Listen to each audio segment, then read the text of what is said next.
tardes, Magandang Hapon, Sayon Lahat. Ya saben, ahora pueden aprender español sin moverse de casa, desde cualquier lugar de la geografía filipina. No pierda la oportunidad, si aprende español podrá comunicar con casi 600 millones de personas en todo el mundo. El español, además, fue un idioma fundamental en la forja de la identidad filipina, y de eso es de lo que vamos a hablar hoy.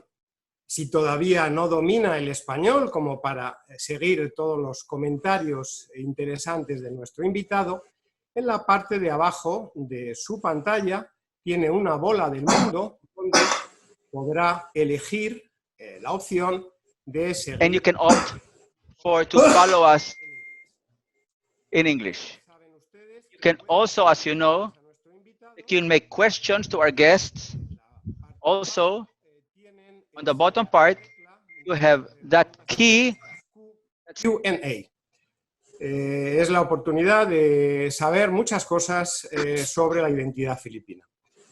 Y para hablar de la identidad filipina, tenemos con nosotros a Fernando Nakpil Cialcita, doctor en antropología por la Universidad de Hawái. Fernando ha desarrollado una carrera brillante, docente, en la Universidad Ateneo de Manila, donde también estudió y obtuvo un máster en filosofía, y donde en la actualidad dirige el programa de estudios de patrimonio cultural. Buenas tardes, Fernando. Muchas gracias por estar con nosotros esta tarde. ¿Cómo estás?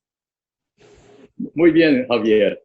Gracias por invitarme. Me da la oportunidad de compartir unas ideas que he cultivado toda mi vida. Estupendo. Fernando Cialcita, además, es amigo de la casa. Él siempre acude a las invitaciones que le hacemos desde Manila, pero también desde España, desde México, desde cualquier lugar del mundo. Y sin duda es la autoridad imbatible, digamos, en la materia por esos estudios tan profundos que ha hecho. Muchos de ustedes recordarán que habíamos invitado a Fernando Cialcita y a Frankie Sionil José a nuestra sala de conferencias en Intramuros. Parece que hace una eternidad, pero no hace 2 meses todavía de aquello. La actividad estaba programada para el 18 de marzo y con ella pretendíamos iniciar una serie de charlas y de encuentros sobre la identidad filipina, la relación con España, y barajábamos además el nombre de Nil Joaquín, hacerlo bajo la advocación del gran Nil Joaquín, y pensábamos, bueno, quizá lo llamemos Tribuna Nil Joaquín, aunque todavía no es oficial, pero de alguna manera estamos comenzando esa Tribuna Nil Joaquín, y con nadie mejor que con Fernando Cialcita. Por cierto, que Sionil José se había preparado ya un texto introductorio para esa ocasión, que como ha debido posponerse debido a la pandemia, él lo publicó en Philippine Star el 13 de abril. Les invito a que lo busquen en Google, está disponible, y lo lean, un texto que lleva por título Remember Nick. Ahí habla de su amistad con Nick Joaquín y también destaca, ¿no?, que esa hispanofilia de Nick Joaquín. Y Frankie, un poco irónicamente, decía, bueno, es que Nick atribuía todos los bienes de Filipinas, los atribuía a España, ¿no? Y sabemos que, bueno, Frankie es un poco discrepante con esas opiniones. Fernando, háblanos de Nick Joaquín y sobre todo de sus reflexiones sobre la identidad filipina, del contexto en el que se producen esas reflexiones cuando escribe aquellos artículos ya absolutamente, referencia absoluta, cultura como historia e historia como cultura. Háblanos de ello, por favor. En verdad que Nick Joaquín era una figura bastante compleja.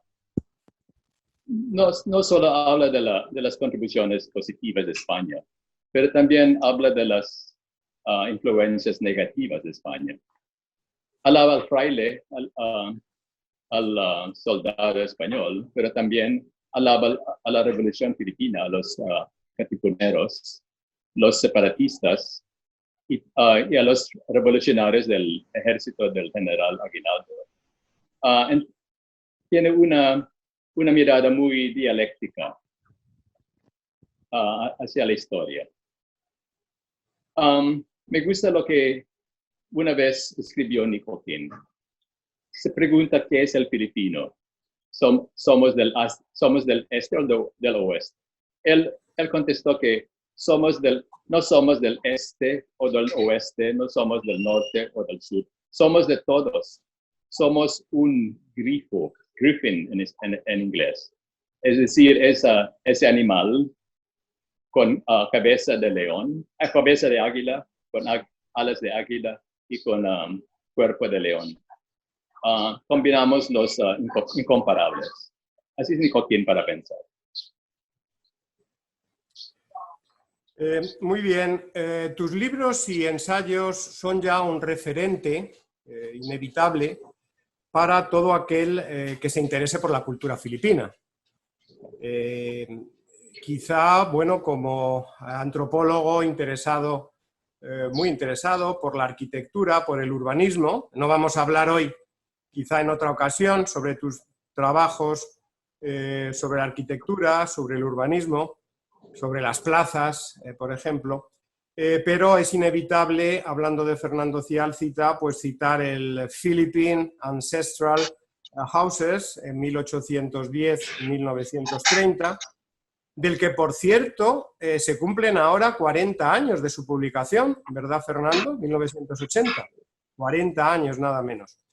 Y otro libro más cercano en el tiempo, Authentic, Though Not Exotic, Essays on Filipino Identity, donde ya efectivamente Fernando se adentra de lleno en estas cuestiones identitarias. Si bien en el anterior también se explican muchísimos aspectos de la forma de vida de esa sociedad filipina del siglo XIX tan característica, con lo cual, si sabemos cómo vivían en esa época los filipinos, tendremos muchas pistas acerca de su identidad. Pero a mí siempre me gusta destacar este artículo que tienen ustedes en pantalla, Culturalmente todos somos mestizos, en el que reivindicabas, hace ya también muchos años, y cuando no estaba de moda, el valor del mestizaje. ¿Crees, Fernando, que los jóvenes filipinos de hoy, tú que tienes contacto directo con los estudiantes universitarios, crees que están más orgullosos de ese carácter mestizo de la cultura filipina de lo que lo estaban sus padres, a los que les pesaba mucho el no ser considerados como asiáticos puros? ¿Qué nos puedes decir sobre esa percepción del filipino joven de hoy en día sobre su identidad? El problema, Javier, es que estamos pensando en inglés. Además, por la pérdida del español, cuando se habla de mestizo hoy día, se piensa de los blancos. Muchos filipinos no conectan la palabra mestiza con el hecho de ser una fusión de diferentes razas y culturas. Entonces, muchos filipinos no se creen mestizos, cuando en realidad nuestra cultura es una mezcla. También nuestra composición biológica es una mezcla. El problema también es que hemos perdido contacto con el mundo hispano. En el mundo hispano hay esa filosofía del mestizaje biológico y cultural que aún no resuena en Filipinas. Es el gran problema. El problema también es que en inglés es esa idea de unir razas, culturas en una unión, todavía no se traduce bien, porque en inglés, mestizo se traduce por half-breed, half-caste, como el libro de Rowling, Harry Potter and the Half-Blood Prince. Es muy negativo. En español solo sería Harry Potter y El Príncipe Mestizo, que es más neutral. Pero en inglés, por siglos de prohibición contra matrimonios mixtos, todavía no hay palabra neutral para denotar uniones mixtas. Pero muchos filipinos son angloparlantes, así que piensan en categorías inglesas que no son aplicables a la realidad filipina. Muy bien, Fernando, pero, perdona, no me has contestado a mi pregunta. Tú percibes, quizá como yo que he estado unos cuantos años fuera, sí quiero percibir que los jóvenes filipinos están como más seguros en su piel filipina. Recuerdo que cuando empecé a venir por estas tierras hace ya 25 años, ya ni me acuerdo cuántos, había siempre y en casi todos los foros culturales, en los debates, había como esa especie de quizá nostalgia, ¿no? De no somos tan asiáticos, los filipinos no somos tan asiáticos como los tailandeses o como los vietnamitas, cosa que por cierto luego también de alguna manera percibí, mutatis mutandi, en Argelia, donde había corrientes de pensamiento que reivindicaban una mayor arabización o bereberización, ¿no? El denominador común ahí estaba claro, el colonialismo, países, Argelia o Filipinas, que han sido colonizados durante mucho tiempo, y como digo, yo percibía esa latente nostalgia de no ser tan asiáticos como otros vecinos. Y ahora yo eso no lo oigo como lo oí hace 25 años. ¿Es una percepción mía o errónea o tú crees que estoy en lo cierto, ¿no? Ok, vale. Quería pues hablar de ese tema. Hace 20 años, muchos filipinos menospreciaban el legado español, porque veían España como país atrasado, conservador, no democrático. Pero mucho se ha cambiado por los cambios sociales en España. Ahora está de moda de visitar España y también de estudiar en España, pero el problema que mencioné antes pervive porque los filipinos sí aprecian el legado español, pero no saben cómo interpretarlo, la unión mixta, en palabras inglesas. Así que sí, aman ahora España, pero cuando se les pregunte ¿qué piensas de nuestra identidad filipina? Dicen que no tenemos porque somos una fusión de contradicciones.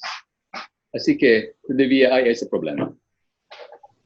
Bueno, muy interesante, ¿no? El cómo esas preguntas que nos hacemos nosotros, los españoles que trabajamos aquí, cómo mejorar la imagen de España.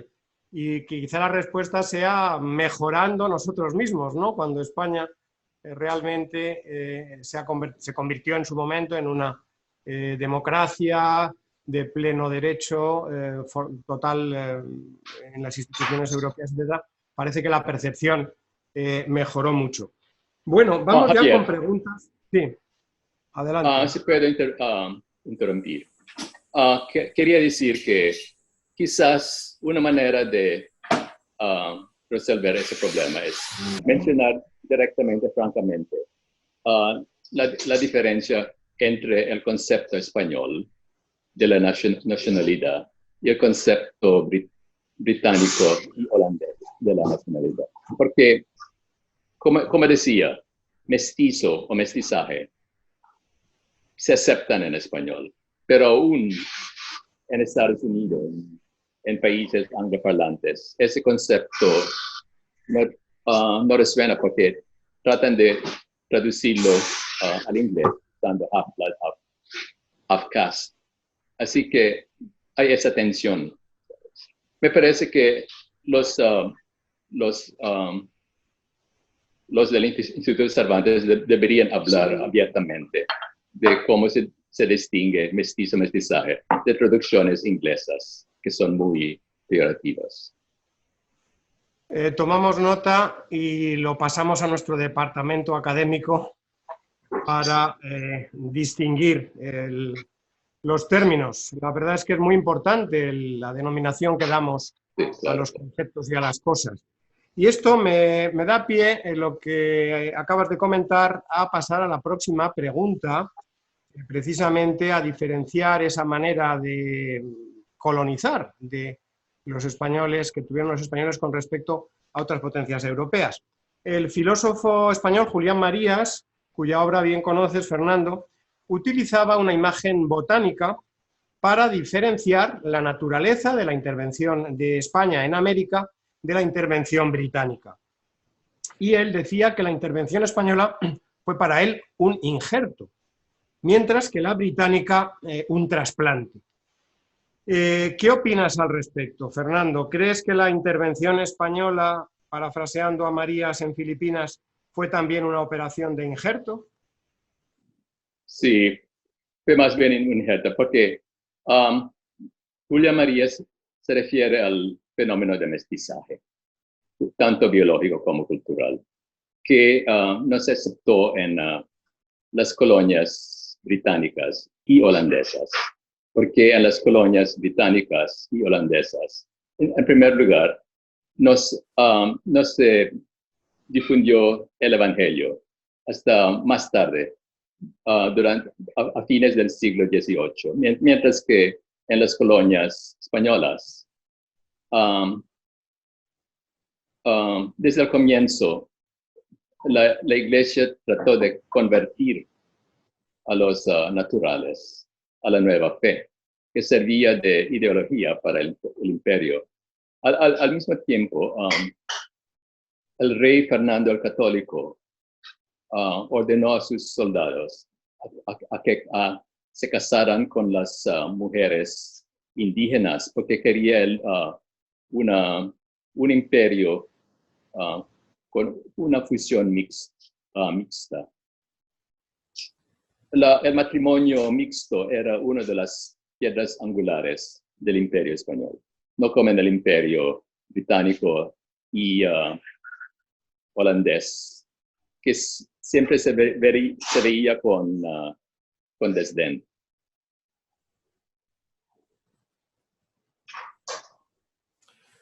Bien, ya tenemos una serie de preguntas del público que están ávidos de conocer tu opinión sobre distintas cuestiones. Y bueno, la primera es sobre la identidad prehispánica. Alguien pregunta si la identidad o el ingrediente prehispánico es la real identidad filipina. Bueno, ¿sabes cuando se habla de la identidad hispana? No se refiere a la identidad española, porque ya implica la presencia del elemento indígena. Por ejemplo, cuando se habla de los hispanos en Hispanoamérica, ya se entiende que la nobleza mexicana, por ejemplo, tenía sangre azteca, tanto como sangre española, y que su manera de hablar español ya es una combinación de voces españolas y de voces indígenas. También su manera de vivir combina elementos de varias tradiciones. El sentido de la palabra hispano es bastante amplio. Sí, insistiendo un poco en esa Filipinas prehispánica, aunque no se llamaba Filipinas todavía, obviamente. En tu ensayo sobre Horacio de la Costa, ¿no te gusta el término malayo para referirte a la población autóctona de las islas previa a la llegada de los españoles y hacía referencia, prefieres el término austronésico. Explícanos un poquito más esta cuestión. Sí. Cuando empezaron los europeos a explorar la región sudeste asiático, pensaban que todos eran malayos, porque el malayo era el idioma que se usaba en el comercio. Era un idioma prestigioso porque usaban las cortes. Pero tarde o temprano descubrieron que no todos eran malayos. Había una gran diferencia. Ahora, los lingüistas y los antropólogos en los años 1940 introdujeron un nuevo término. La familia lingüística austronésica. Eso comprende los malayos, los filipinos, los indoneses, los aborígenes de Taiwán, de Micronesia, de Polinesia.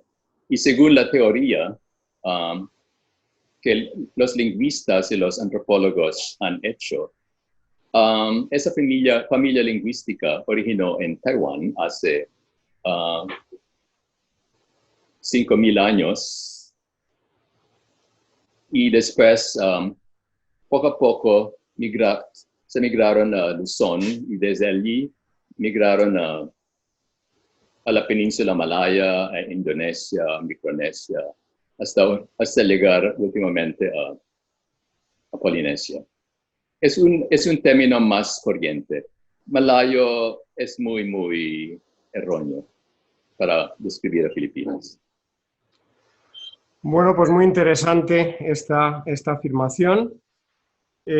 Catherine nos preguntaba sobre la influencia de la lengua española en la creación de la identidad filipina. ¿Qué papel pudo jugar el español en la forja de esa identidad filipina?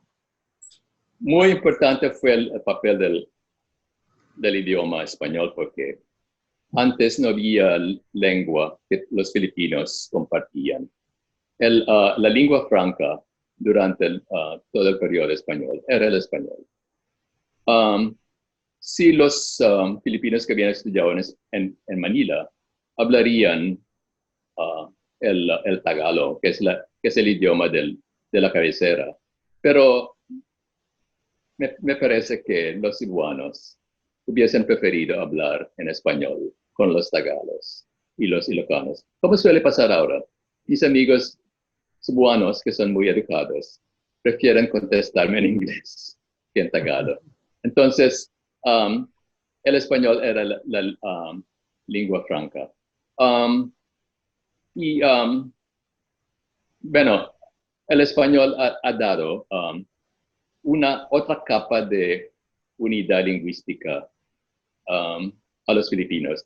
En primer lugar, hay palabras austronésicas como anak, quiere decir hijo. Eso se encuentra en casi todas las idiomas filipinos. Pero también el español ha dado cosas como iglesia, gobierno, elección, eso, familia, es otra capa. Ahora, para que tú veas cómo es importante el español, el Instituto Nacional de Lengua en Filipinas, el Suryan Pambansa, tiene este procedimiento. Si vas a introducir una nueva palabra en tagalo, en primer lugar, hay que ver si hay palabra tagala que se puede usar. Si no, el siguiente paso es ver si hay una palabra española que se ha usado por 100 años en Filipinas. Entonces, si existe esa palabra debería usarse en vez de la palabra extranjera, foránea. Si no existe tal palabra española, entonces aceptar la nueva palabra. Muy interesante. Vamos con otra cuestión. Hablabas antes de la diferencia lógica entre lo español y lo hispano. Y se dice que los filipinos son los latinos de Asia. Muchos filipinos, cuando van a Iberoamérica, se sienten en casa y viceversa. Muchos amigos, algunos nos estarán escuchando, seguramente desde México, cuando vienen aquí a Filipinas, pues también se sienten en un ambiente muy conocido, aunque no hayan estado nunca antes. ¿Crees que Filipinas pertenece a lo que en palabras del intelectual mexicano Andrés Ordóñez es la unidad civilizacional hispana, sin dejar de pertenecer a otra unidad civilizacional, la austronésica? Y aquí te sigo tu terminología, Fernando. ¿Es posible, dicho de otra manera, esa doble pertenencia? Y aquí me parafraseo a la pensadora argelina Betul Fekar-Lambiot, que tiene una obra magnífica, La double présence, en la que precisamente habla de esa posibilidad real de la doble pertenencia. ¿Se puede dar eso en Filipinas? Me parece que sí. Tenía razón, Joaquín. Pertenecemos a varios mundos a la vez. Por ejemplo, por mi parte, cuando estoy con amigos del sureste asiático, lo que yo pongo meto o pongo en relieve son las semejanzas que compartimos. Por ejemplo, los espíritus de la naturaleza, del árbol que se llama el balete, los ritos ancestrales, la afición al mar. Esas son cosas que yo enfatizo. Mientras que cuando esté con amigos hispanoamericanos, enfatizo otras semejanzas. Por ejemplo, la herencia católica, la reverencia a la Virgen María, las fiestas, la música. Es posible compartir a varios mundos. Pero eso no creo que es propio de Filipinas.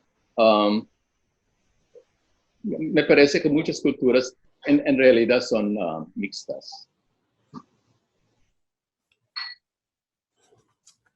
Muy bien, hay muchas preguntas. Me temo, Fernando, que vamos a tener que enviártelas por WhatsApp y contestarlas tú quizás en privado, porque en la hora en la que vamos a estar juntos no va a dar tiempo a tantas preguntas como nos llegan desde Lloret de Mar, en España, desde Bulacán, desde México también. Wow. Desde Australia, en fin, nos están siguiendo desde todo el mundo y esta crisis permite que Manila se convierta culturalmente en el centro del mundo. Estamos encantados de que así sea. Vamos a pasar un poco a otro aspecto. Tras la descolonización, todo país colonizador queda en cierta medida estigmatizado por los errores y por los excesos de ese pasado colonial. Prácticamente esto es una ley universal, ¿no? ¿Cómo se puede compatibilizar el rechazo a lo negativo de ese pasado con la apreciación de las aportaciones positivas, como las que citaba Nick Joaquín, que produjo ese pasado, llamemos colonial? Me parece que una manera muy importante es no ignorar las consecuencias negativas. Para eso, esas consecuencias no se pueden ocultar. Hay que confrontarlas, pero al mismo tiempo reconocer que también hubo aportaciones positivas. La única manera. Así lo hace Nick Joaquín, como decía yo. Él, cuando escribe sobre la Revolución Filipina, habla de cómo Filipinas se hizo posible por el labor del misionero y también del soldado en formar la estructura que se llama el Estado filipino. Pero al mismo tiempo, él habla de cómo el misionero ya no pudo reconocer que sus feligreses habían crecido y que ya eran adultos que necesitaban separarse de él. Entonces él empieza a presentar cómo originó la propaganda, el movimiento que se llama la propaganda filipina, que era muy anticlerical. Hay que confrontar lo negativo y lo positivo. Put all those hues and colors, the positive and negative, in the picture. There are shades. Como decíamos, en la arquitectura, en el urbanismo. Yo recuerdo que cuando nos conocimos, no voy a decir hace cuántos años, Fernando, hace muchos años, tú me invitaste a un seminario en Vigan. Sí. Y además me pusiste el título de la charla, ¿eh? Que al principio dije, hombre, ¿por qué me tiene que poner el título? El título ya lo pondré yo, ¿no? Pero luego lo he agradecido e incluso lo he utilizado muchas veces después. Me dijiste Vegan, Unique and Universal. Y me dijiste que era muy importante para los propios habitantes de Vigan ver que alguien que venía de tan lejos como España venía a Filipinas porque se interesaba por sus casas, por su ciudad, ¿no? Precisamente en aquella época vosotros, el grupo de Kai Vigan, con Toti Villalón y con otros amigos de Vigan y de Manila, luchabais precisamente, el primer paso era que la población de Vigan se sintiera orgullosa de su pasado y de su patrimonio, que valorara su patrimonio, ¿no? Y eso es algo que luego comprobé también de manera más feroz, si quieres, en Argelia, donde se rechazaba el pasado colonial francés y la maravillosa arquitectura y urbanismo franceses. Mucha gente decía que había que tirarlo por tierra, que había que demolirlo, ¿no? Algunos decían, no, esto es un botín de guerra que hemos conquistado a los franceses y hemos de conservarlo. Efectivamente, yo creo que sí, pero de nuevo te pregunto a ti, ¿crees que el filipino ha valorado ese patrimonio que antes se decía Spanish style o Spanish churches o whatever? ¿Crees que ya lo ha asumido como propio, como filipino, o todavía hace falta empujar más? Bueno, ha habido cambio. Eso se nota en Vigan. Ya lo valoran como arquitectura propia. Pero todavía en otros lugares hablan de la arquitectura Spanish, en vez de describirlo como nuestra arquitectura, Filipino architecture. Bueno, estamos en transición. Por eso es muy importante dar charlas para iluminar. Estupendo. Vamos a otro ámbito. Hay varias preguntas sobre ello, sobre los libros de texto y sobre la enseñanza, ¿no? Tú has dedicado gran parte de tu vida, de tu actividad profesional y vital a la enseñanza. ¿Crees que los libros de texto en los que se enseña historia a los niños y a los jóvenes filipinos recogen de forma equilibrada las luces y las sombras del pasado? Eso que hablabas hace un momento que Nick Joaquín reflejaba tan magistralmente en sus ensayos. Háblanos un poquito de eso. Nuestros amigos están interesados en esos libros de texto. Bueno, no hablaré de los libros de texto, pero hablaré de los textos que aparecen de vez en cuando. Por ejemplo, en el Internet, porque mis alumnos no siempre consultan sus libros de texto. Sacan cosas del Internet sin averiguar. Hay mucho que cambiar porque es horroroso cómo se propagan mentiras. Ya sabes que el tinikling, que es el baile entre bambú, es casi el baile nacional de Filipinas. Ahora, bailar entre cañas de bambú es muy común por todo el sureste asiático. Una vez, un grupo de mis alumnos en mi clase sobre el sureste asiático decidieron hacer un informe sobre los diferentes bailes de bambú en el sureste asiático. Bueno, muy bien. Dijeron que es bastante común en Vietnam, en Laos, en Tailandia, en Indonesia. Pero cuando llegaron a Filipinas, trataron de explicar por qué existe tal baile, usando materia que lo sacaron del internet.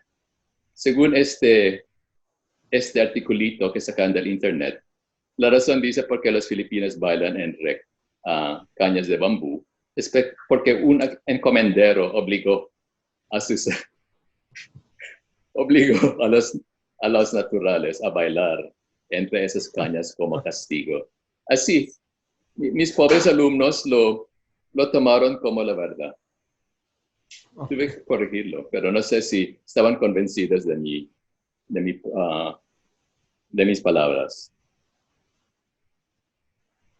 Pero bueno, es una pena que tengan que esperar hasta la universidad para que el profesor Ciálcita les dé luz sobre esos temas tan ligados, ¿no?, a lo filipino. El tiniclid es algo, vamos, yo recuerdo que mi hermana de pequeñita lo bailaba en el colegio en Madrid de monjas, o sea, en mi memoria el tiniclid está tan ligado a Filipinas, más que nada, en definitiva. Me impresionaba mucho, ¿no?, aquella habilidad portentosa, y cuando he venido aquí ya ni te cuento, es espectacular, ¿no?, la habilidad con que se baila.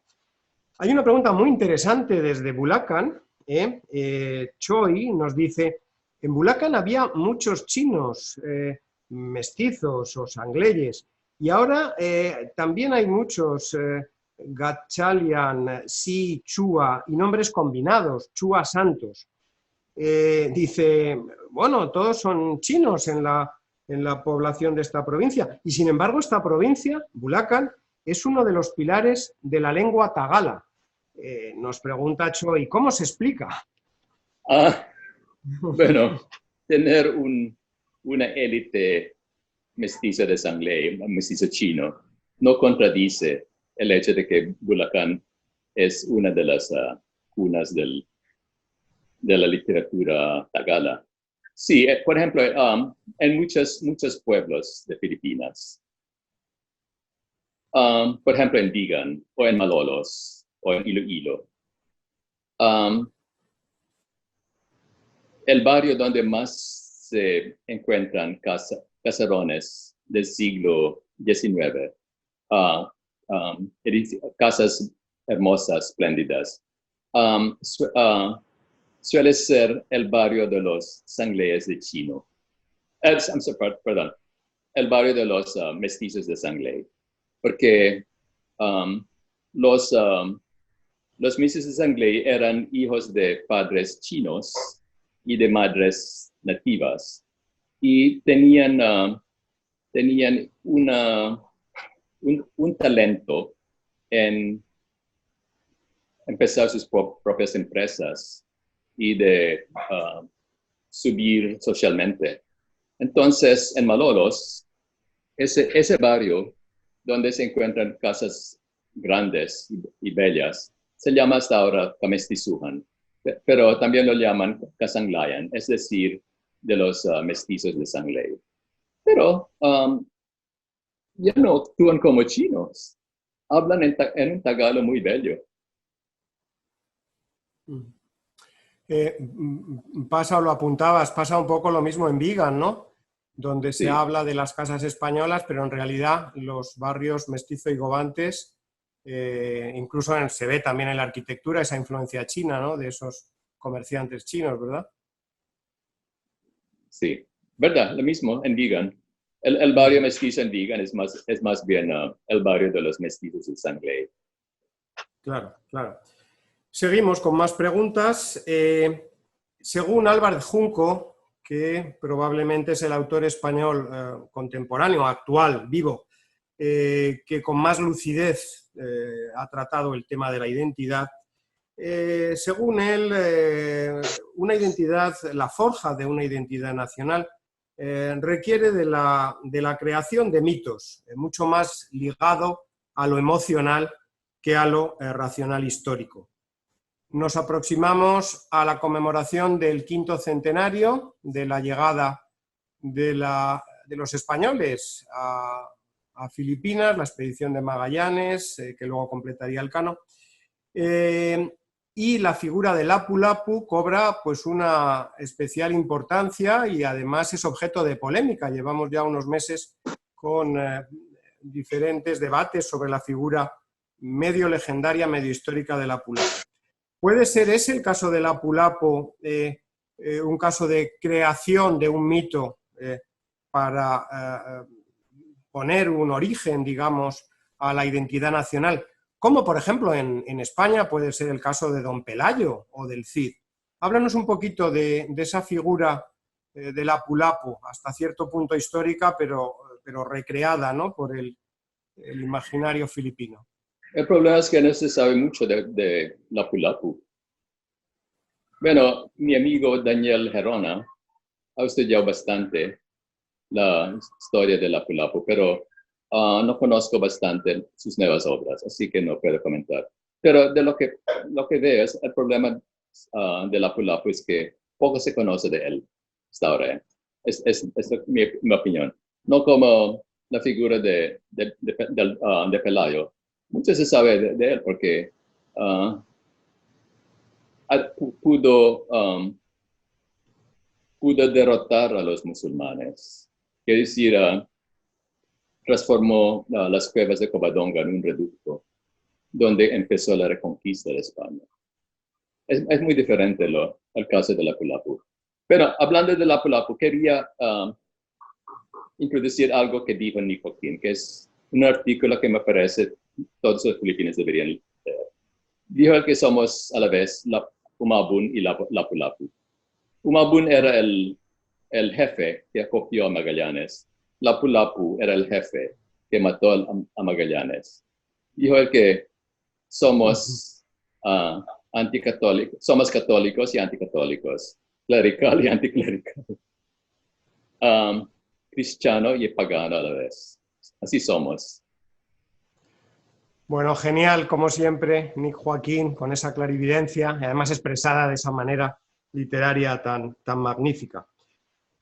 Paulina Machuca nos está viendo desde México y nos dice, Fernando, ¿puedes abordar el tema de la identidad filipina en la época del panasianismo? Ok, gracias, amiga. Es el gran problema que nos enfrenta, porque es verdad que hemos casi olvidado del sureste asiático, porque nuestra atención se enfocó tanto en los Estados Unidos. Entonces, muchos filipinos quieren ahora enfocarse en el sureste asiático y apenas se interesan en asuntos latinoamericanos. Pero siempre les digo que no es ni uno ni otro. Pertenecemos a ambos mundos, porque pertenecemos a la Asia Pacific Economic Cooperation. Es curioso que mientras los filipinos solo quieren enfocarse en nuestros vecinos están mirando al otro lado del Pacífico. Por ejemplo, los malayos son muy activos en cultivar relaciones con México, más que nosotros. Proporcionan becas anualmente para la Universidad Avanzada en Malasia y acogen docenas de estudiantes mexicanos cada año en Kuala Lumpur. Y también eso se puede decir de los chinos, taiwaneses, coreanos y japoneses. El estudio de Latinoamérica es mejor organizado en esos países que en Filipinas. Una vez estuve yo en una conferencia en Seoul para el Consejo de Estudios Latinoamericanos de Asia del Pacífico. Me asombró cómo los coreanos terminaron la conferencia. Era una noche latina que organizaron los coreanos y dijeron que tenían planes, eso era hace 10 años, querían hacer de Seoul el centro de cultura hispanoamericana en Asia. ¿Ves? Hemos olvidado que el mundo no se divide fácilmente en binarios, en oposiciones. Muchas veces la actualidad es que tenemos que combinar contradicciones. Combinar contradicciones, como nos enseñaba Nick Joaquín. Siguiendo con México, hay otra persona amiga que nos te pregunta, Fernando, ¿cuántos de los rasgos hispanos en los filipinos se deben a México y cuántos a España? Wow, quiere que lo cuantifiques. Difícil contar, ¿eh? ¿Cómo se puede contar?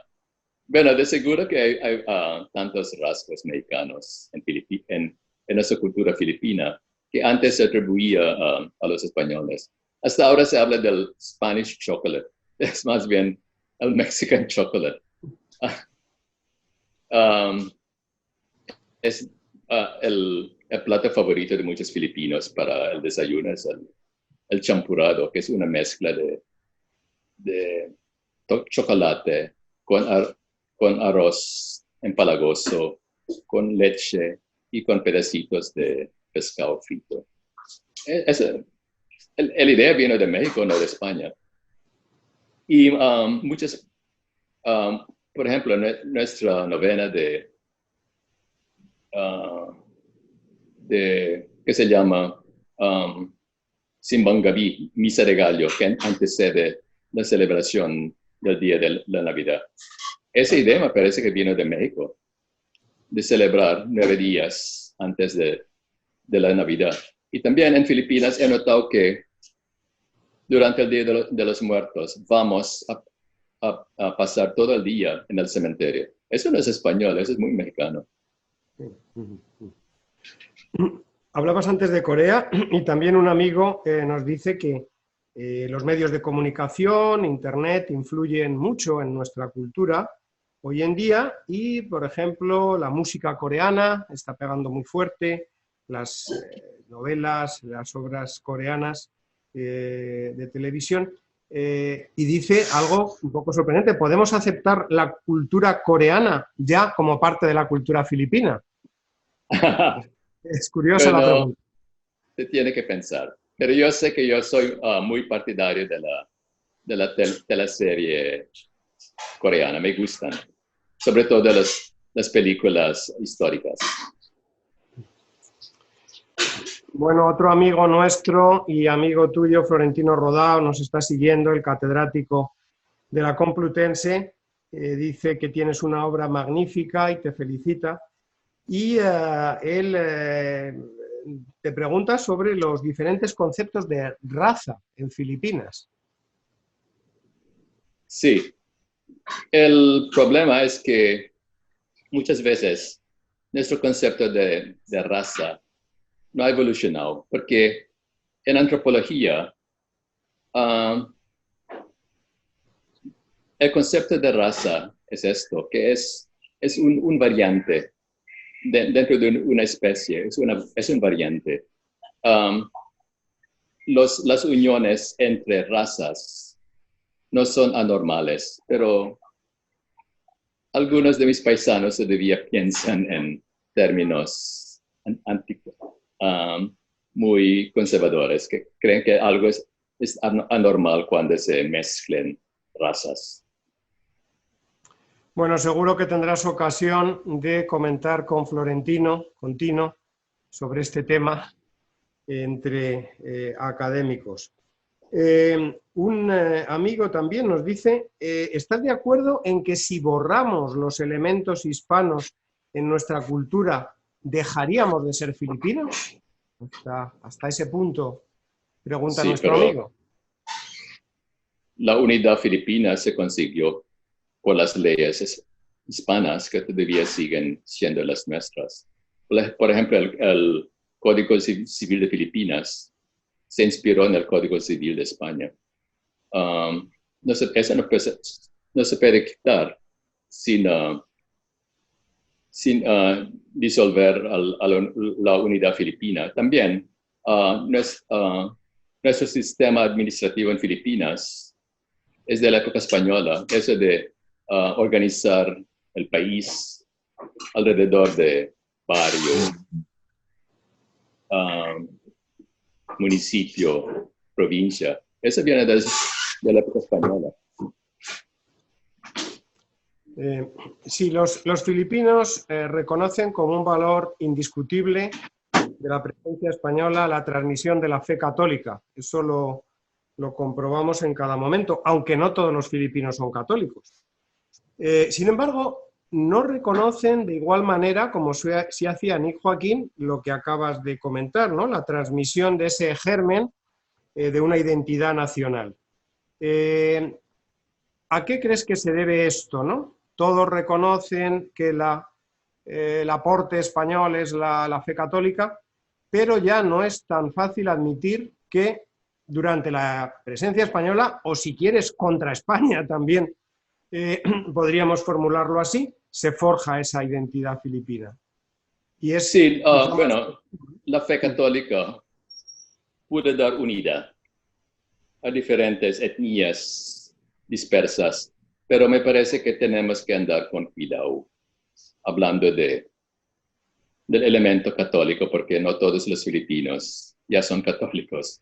Muchos pertenecen a otras religiones y muchos también hay ese fuerte elemento musulmán. Me parece que hay que hablar de diferentes legados hispanos. Hay el legado católico, que es muy importante, pero también hay el legado anticlerical, que también es muy importante, el legado de la España republicana. Y al mismo tiempo, hablando de musulmanes, es importante recordar que España también tiene su tradición islámica. Efectivamente, hay un paralelismo ahí histórico muy interesante, ¿no? De nuevo, en México, el profesor Ciudad tiene muchos seguidores y además han debido madrugar bastante, ¿no? Para estar aquí con nosotros. Se lo agradecemos mucho a nuestros amigos mexicanos. Y también nos preguntan sobre nombres filipinos que llegan a México. Por ejemplo, nos dicen que el anterior alcalde de Acapulco se apellida Maganda.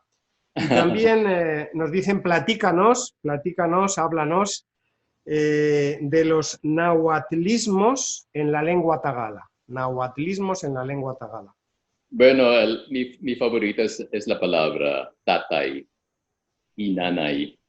Sí, porque tatay es quizás la palabra más íntima en la lengua tagala, porque eso es palabra que se usa cuando se habla directamente al padre. Y nanay, cuando se usa hablando directamente a la madre.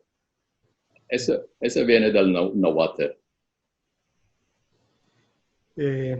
Muy bien, para algunos amigos que no estén familiarizados con el náhuatl, quiere decir que es lengua prehispánica mexicana. Otra pregunta que nos viene del sur, de Zamboanga, y nos dicen, te preguntan cuál puede ser la contribución de Zamboanga, donde está viva la lengua chabacana, en el redescubrimiento de lo hispano para los filipinos. ¿Qué papel puede jugar Zamboanga? Bueno, si fomentase el chabacano, sería buen puente para redescubrir lo hispano. Me acuerdo que una vez, estando yo en Zamboanga con el director anterior del Instituto Cervantes, Antonio Luciano, y dos otras amigas del Instituto Cervantes, estábamos en un restaurante muy, muy lejos de la ciudad. El camarero nos escuchaba y me preguntó, ¿por qué estáis hablando en español? ¿Por qué estáis hablando en zambongueño? ¿Por qué sabéis hablar el zambongueño? Se asustó él. Le dije que estamos hablando en español. Después, al volvernos a la ciudad, tomamos un jeepney. El chofer del jeepney estaba escuchando canciones mexicanas Y los 3 españoles conmigo, incluso el director, cantaron con él, desde el restaurante hasta el hotel. Eso solo pasaría en Zamboanga. Entonces, el chabacano sirve de puente al mundo hispano. Muy bien, bueno, vamos a ir acabando ya. Siguen las preguntas, te las vamos a remitir y ya si tienes tiempo, pues igual puedes responder a algunos de los amigos a los que lamentamos decirles que no hay ya tiempo para responder a tanta pregunta. Estamos en el Cervantes, nos dedicamos a difundir la lengua española y este amigo nos dice que ¿cuál es la utilidad para ti de aprender español hoy en día para mejorar, dice, la sociedad filipina? Que la mayoría de sus amigos parecen aprender la lengua solo para salir del país, pero él cree que puede ser muy útil estando aquí en Filipinas. ¿Qué puedes decirle al respecto a este amigo? Wow, es una pregunta bastante compleja. Bueno, para mí es muy importante radicarme en el legado filipino, porque en este mundo globalizante es importante que cada país conozca su tradición, porque esa tradición sirve de bien, sirve de tesoro, porque lo que hace Filipinas diferente de otros países es esa fusión de la influencia española con la influencia china, la influencia indígena. Entonces, no se puede entender esa fusión sin la lengua española. Eso es importante, tenemos que radicarnos en nuestra tradición. Al mismo tiempo, esa lengua nos deja compartir experiencias con amigos a la otra parte del mar, con todo ese continente que se llama Hispanoamérica. Es muy útil. Fundamental tener en cuenta que 9 de cada 10 hispanohablantes en el mundo están en el continente americano. En Hispanoamérica, pero también en Estados Unidos y en Canadá, no lo olvidemos. Ya para terminar, Fernando, háblanos en lo que estás ahora mismo. Seguro que estás escribiendo uno o varios libros, uno o varios ensayos, preparando algún curso, tus tours fantásticos de Quiapo. Háblanos qué estás preparando en este tiempo de confinamiento. Bueno, estamos preparando nuestro libro que ha sufrido bastante retraso, el libro de 3 tomos sobre el patrimonio arquitectónico de Manila. Sí.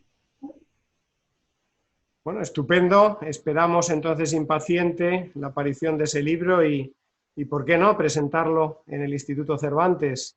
¿Por qué no? En alguna de sus puestas de largo. Ya quedas emplazado. Bueno, vamos a terminar. Muchas gracias, Fernando, como siempre, por estar con nosotros. Siempre se aprende mucho hablando contigo. Es un placer. No sé si tienes un perro en casa, oímos unos ladridos. No sé si es un perro. Bueno, pues saludas también al perro. No ladra en español todavía, ¿no? Pero igual hacemos algo al respecto. Y a nuestros amigos que nos siguen desde el otro lado de la cámara, decirles que no podemos saludarles presencialmente, no podemos darles la mano, no podemos abrazarnos como nos gusta tanto a los españoles y a los latinos y a los filipinos. Pero sentimos su calor, sentimos que están ahí. También ha habido muchísimos espectadores de todos los rincones del mundo. Muchas gracias por estar ahí. Vamos a seguir, todos los meses vamos a tener una videoconferencia de este tipo, invitando a una persona de referencia, como es el caso de Fernando. Estén atentos porque en junio va a haber una sorpresa, les va a interesar muchísimo también la próxima charla. Todavía no puedo decir quién viene, pero estén atentos a nuestro Facebook, a nuestro Twitter, a la página web. Y repito, si no han podido seguir esta conferencia en español, pueden resolver ese problema matriculándose en un curso en línea del Instituto Cervantes. Muchas gracias, Fernando, de verdad. Muchas gracias a todos. Maraming salamat po. Wala pong anuman. De nada.